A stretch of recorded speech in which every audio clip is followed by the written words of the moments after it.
Has jiu-jitsu ever kicked your ass so bad that you drive home doing the speed limit with no music on? I've been there. In my over a decade of training, I've experienced it all. The highest of highs and the lowest of lows.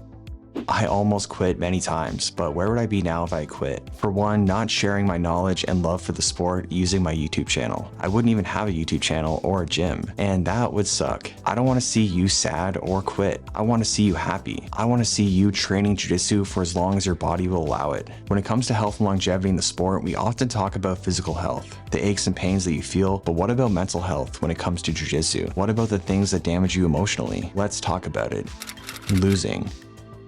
Whether in the gym or competition, losing never feels good, and we don't need to pretend otherwise. When it comes to competition, the way I like to think of it is, it's just part of being a jiu-jitsu competitor. Jiu-jitsu competitors lose. You win some and you lose some. The best of the best lose. Gordon Ryan, Marcelo Garcia, Roger Gracie, etc. They've all lost. It comes with the territory, and it's simply a part of being a jiu-jitsu competitor. Of course, you ideally want to win more than you lose, but you should just be proud of yourself for getting out there and being a competitor. In my opinion, that's pretty cool. I have respect for all competitors, win or lose, as I know how much courage it can take to get out there and compete. Bravery is being scared to do something and doing it anyways, and bravery deserves respect. When it comes to losing in the gym, we are just training. It's not about winning or losing, but at the same time, we can't kid ourselves and pretend that it feels good to get dominated, or that it feels good to get submitted, and that it wouldn't feel better being the one dominating and submitting. And unless your goal is to be the best in the world, then maybe it's better to focus on what your actual goal is, which for most of us is just to have a good time with our friends, get some exercise, and learn some new skills. So focus on those goals and cut yourself some slack. The only time it can be good to be hard on yourself is if you want to be the best. That's what I wanted. I wanted no one to ever be able to beat me, and I was very hard on myself. Having gone through that, I don't wish that upon anyone. But that was what I needed to do to try and reach my goals. But I had extreme goals, and you likely don't. So no need to be extreme on yourself. Remember the reasons that you train and don't lose sight of them. Burnout. You can only go so hard mentally and physically for so long until the dopamine starts to diminish. Burnout in Brazilian Jiu-Jitsu is completely normal and something I'm no stranger to. I, like many of you, have a lot on my plate. I've got 2 gyms, a YouTube channel, 3 kids, employees that depend on me, and more. It was much easier to stay motivated before all of that, and when my main motivation for training was to get good. But now I am good, at least in my opinion. Sometimes I need to take a break, and I'll take a break. I'll take nights off training and teaching, no problem if I need to. Many feel the need to have to be there as if it's their job, but it is my job and it doesn't stop me. You're not going to get worse at jiu-jitsu because you took a couple days off, or a week, or a month. And often I see people come back from breaks better than ever. Whether it's due to burnout or injury, it's like their body has better downloaded the information into their brain during that time off. I know Kung Fu.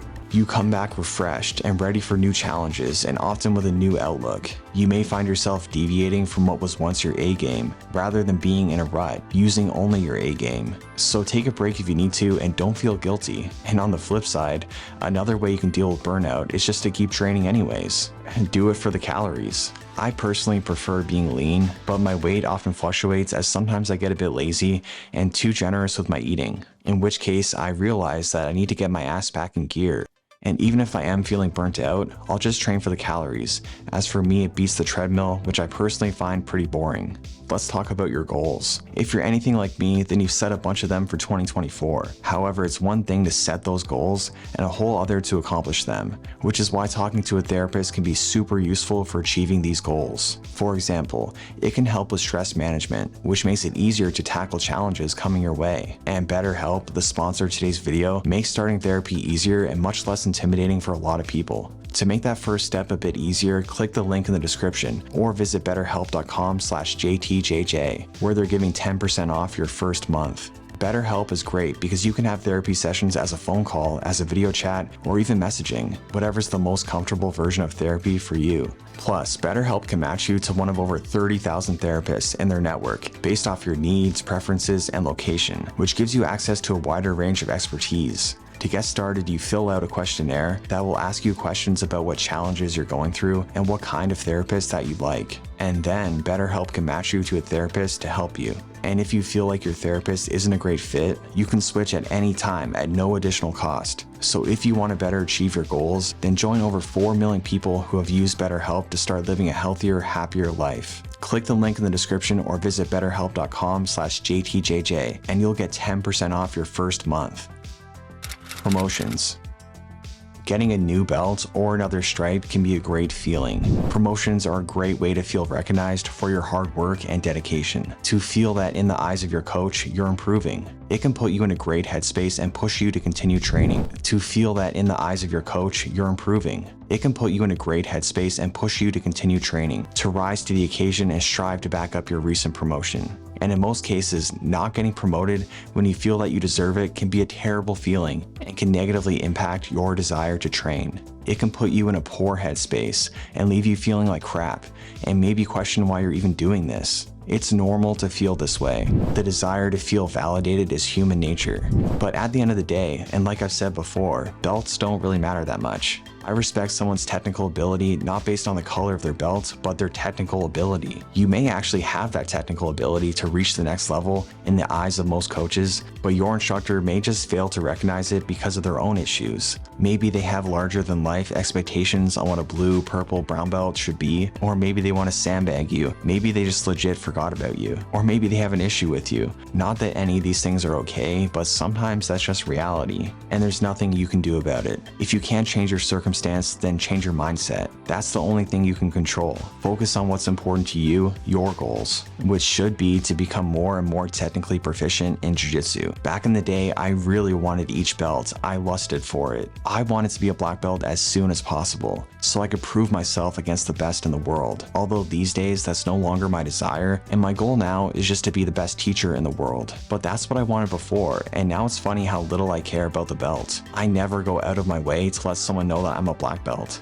It's not a big deal to me. The belt only covers 2 inches of my ass and I gotta cover the rest. Additionally, I've heard tons of black belts reminisce about the times when they were a lower belt. They missed the times before expectations were placed on them. It's like when you're a kid and you want to grow up so bad. You plan to do all these cool things, and then when you get to become an adult and you're too tired all the time to do anything cool, you realize that you should have just enjoyed the process and spent less time seeking the validations of others, because it never actually mattered or defined who you were. Blue belt blues. The blue belt blues are super common. You get to blue belt after being a white belt so long, and you think the grass is going to be so much greener on the other side, but you quickly realize that the belt didn't change anything. You don't have superpowers against the white belts, and now you even have a target on your back. The white belts are coming for you. They want to tap out a blue belt, and many will do anything in their power to do so. It's a tough spot to be in. The purple belts still feel untouchable, and you're still getting beat up by more experienced blue belts, and there doesn't seem to be much of a difference in skill between you and the more experienced white belts. Additionally, as a white belt, you are learning and progressing at such a rapid rate, every month seeing improvements. But now you know how to armbar, you know how to shrimp. So what do? Quit.